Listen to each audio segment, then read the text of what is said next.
இங்கு வைத்திருப்பது எவ்வளவு அவர்களுக்கு நம்பிக்கை ஊட்டியிருக்கிறார்கள் ரெப்கோ வங்கியின் ஊழியர்கள்ன்றத ரொம்ப சிறப்பா இங்க காட்டிக்கிட்டு இருக்கு. அது மட்டும் இல்லாம இந்த பகுதியில இங்க வந்திருக்க வாடிக்கையாளர்கள், பகுதி மக்களுக்கு வங்கியின் பொறுப்பாளர்கள் விளம்பரம் செய்வாங்க. அது மட்டும் இல்லாம என்னதான் வங்கியின் ஊழியர்கள் விளம்பரம் செய்தாலும் ஒரு விஷயம் மட்டும் நீங்க தெரிஞ்சுக்கணும், வாடிக்கையாளர்களுடைய திருப்தியை சொன்னாதான் அந்த விளம்பரம் ரொம்ப மிக விரைவில் பரவும். ஏன்னா வாடிக்கையாளர்கள் ஒருத்தரை திருப்திப்படுத்துறது அவ்வளவு சாதாரண விஷயம் கிடையாது. அங்கிருந்து வாடிக்கையாளர் வருவார், அங்கிருந்து நடந்து வரும்போது வெயில இருக்கும், ரொம்ப ஹாட்டா இருக்கும். அதோட இங்க வரும்போது இந்த மேனேஜர் எதுக்கு வந்தீங்க அப்படின்னு கேட்டுட்டோம்னு வைங்களேன், அவர் இன்னும் கொஞ்சம் எரிச்சல் ஆயிடும்.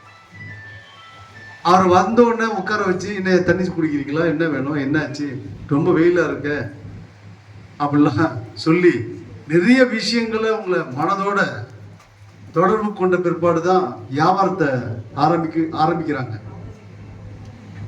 ரெப்கோ வங்கியில் பணிபுரிபவர்கள் அனைவருமே இதே மாதிரி இருக்கும் பட்சத்தில் வாடிக்கையாளர்கள் இதனால் மகிழ்ச்சி அடையும் போது இந்த வாடிக்கையாளர்கள் போய் வெளியே சொன்னாதான் வங்கியின் இந்த ரெப்கோ வங்கியில் என்ன நமக்கு பணம் ஈட்டுவது மட்டும் இல்ல, நமக்கு வாடிக்கையாளர்களுக்கு தகுந்த மரியாதையும் அளிக்கிறார்கள் என்பதை புரிந்து கொண்டு அதை அவங்க வெளியே சொல்லும்போது தான் அந்த வங்கி வளர்ச்சி மென்மேலும் வளர முடியும்.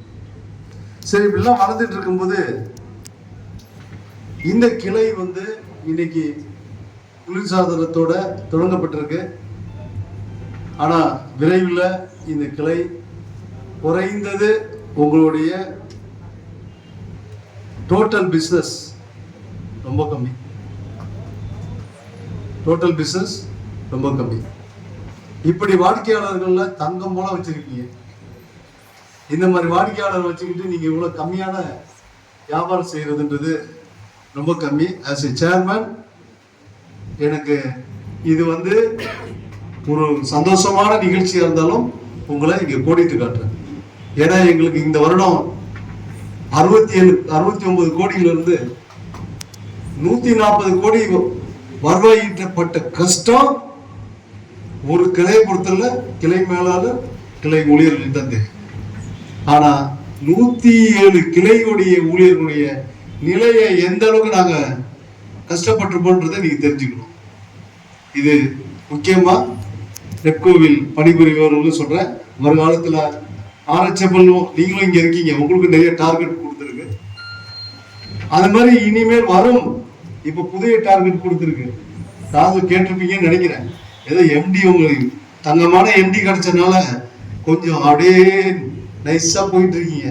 நான் மட்டும் எம்டியா இருந்தேன்னு நீங்க வறுத்துட்டு இருப்பேன், எண்ணெயில போட்டு வறுத்து எடுத்துட்டு இருப்பேன். ஏன்னா எனக்கு இலக்கு லாபம். ஒரு நிறுவனம் எதுக்கு நடத்துறோம்? லாபம் அடைவதற்கு தான். இப்ப நல்ல லாபம் தான். கடந்த காலங்களில் லாபத்தை ஈட்ட முடியாம போயிடுச்சு. புதிய எம்டி வந்திருக்காரு, லாபத்தை நோக்கி வழிநடத்தி கொண்டிருக்கிறார். அதற்கு பின்ன நான் நிற்கிறேன். அது மட்டும் இல்லாம வரும் வருடத்துக்கு நம்மளுடைய லாபத்தை 260 கோடியை இலக்காக வைத்து இப்ப செயல்பட்டு கொண்டிருக்கோம். அந்த 260 கோடி லாபத்தை ஈட்டுவதற்காக இன்னைக்கு வங்கியின் மேலாளர்களுக்கு சிலருக்கு வருத்தம் கூட இருக்கும். ஏன்னா டார்கெட்டை கொடுத்து நிர்பந்தம் பண்ணி நீங்க இதை பண்ணியே ஆகணும்னு சொல்லும் போது அவங்களுக்கு கொஞ்சம் கஷ்டமா தான் இருக்கும். ஆனா இன்னைக்கு இந்த கிளைய மக்களுக்கு அர்ப்பணிக்கிறீங்க பார்த்தீங்களா, குளிர்சாதனத்தோட இந்த மக்கள் எவ்வளவு சந்தோஷப்படுறாங்க தெரியுமா? அப்படின் போது இதோட இந்த மக்களை சந்தோஷப்படுத்தணும்னா நீங்க வருவாயை ஈட்டினால்தான் இதோட பெரிய கிளையை நம்ம திறக்க முடியும்.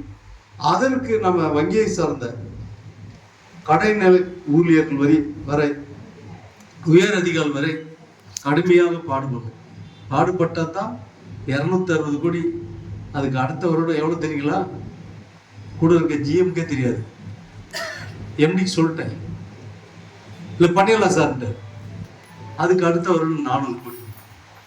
இது லாபம். இதை நோக்கி போயிட்டு இருக்கோம்.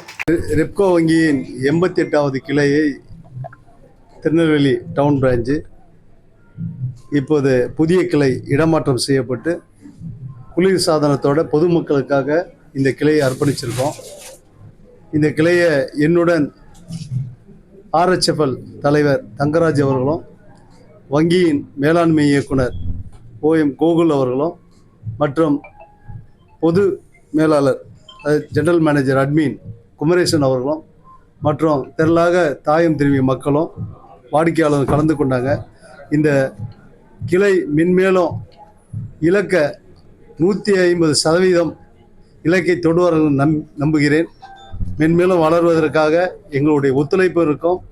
அதேபோல் கிளையில் இருக்கும் மேலாளரும் அவர்கள் இந்த இலக்கை அடைவார்கள் என்று சொல்லிக்கொண்டு வணக்கம்.